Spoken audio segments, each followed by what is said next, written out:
The message of the music is the focus of Berkeley professor William Banfield.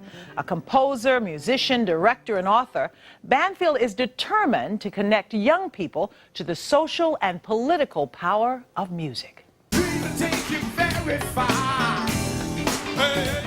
We came to our musical consciousness in the 70s, being birthed out of the 60s, being born in the 60s, but being young musicians in the spray of Earth, Wind & Fire and all the middle 70s stuff through the 80s and the 90s. A lot of your music was certainly impacted by changing times. How did that affect you?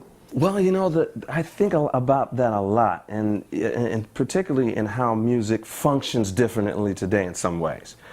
Because the music was connected to the social times. It was connected to social activism. It was connected to identity. You know, say it loud, I'm black and I'm proud. The artists and our politicians are doing that, we have a better society, basically. Now you teach young people, totally different generation.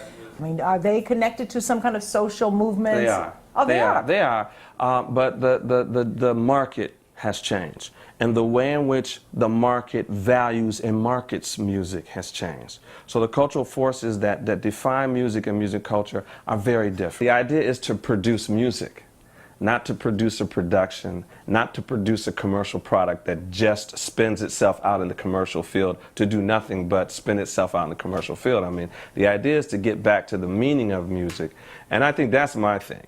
So let's talk about your music. As an artist, you look like a person who's evolved. Is that fair to say? Oh, absolutely. I think we all as artists evolve.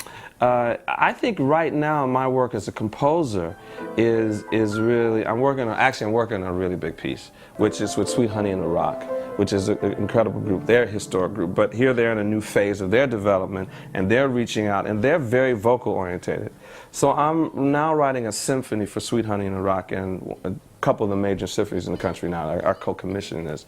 Coming out of the opera stuff and the jazz and the symphonic stuff allows me to pull all these notes and experiences together. I think that's the very exciting thing about the composition aspect of what I do. Is being a composer means I have to take all these ideas and all these emotions and all these experiences and try to translate them into a way that speaks about human experience. And I think that's very exciting.